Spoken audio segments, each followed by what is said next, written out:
जनतेने मला जी संधी दिली आहे त्यास मी पात्र राहीन. मिनात फारुक मोकाशी, नगरसेविका. महाराष्ट्रामध्ये नुकत्याच झालेल्या 2021-22च्या नगरपंचायत निवडणुकांमध्ये पाटण नगरपंचायतमध्ये तरुण युवा नगरसेविका पदाचा मान मिळवून पाटण शहराच्या विकासासाठी मिनात फारुक मोकाशी विराजमान झाल्या आहेत.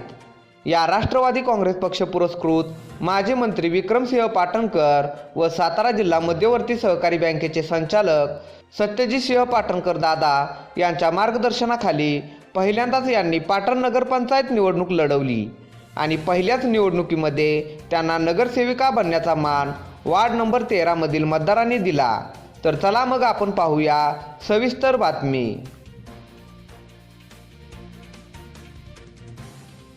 पाटण नगरपंचायतीची जी आताची निवडणूक झाली त्या निवडणूकमध्ये आपले 17 उमेदवार निवडून आलेले आहेत. त्यामध्ये 9 उमेदवार या महिलाच आहेत.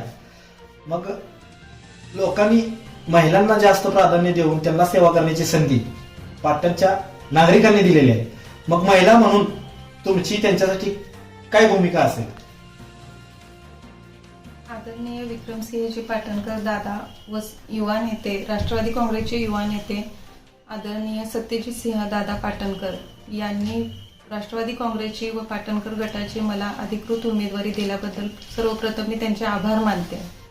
आणि जनतेने माझ्यावर विश्वास ठेवून मला जी कामाची संधी दिली आहे मी त्यास पात्र राहीन व सर्वांगीण ह्या प्रभागाचा तसेच शहराचाही सर्वांगीण विकास करेन.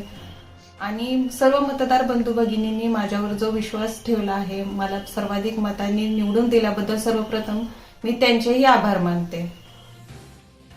पंचनामा न्यूजसाठी चंद्रकांत सुतार. आपल्या लोकप्रिय पंचनामा न्यूज चॅनेलला सबस्क्राईब करा, लाईक करा आणि शेअर करा.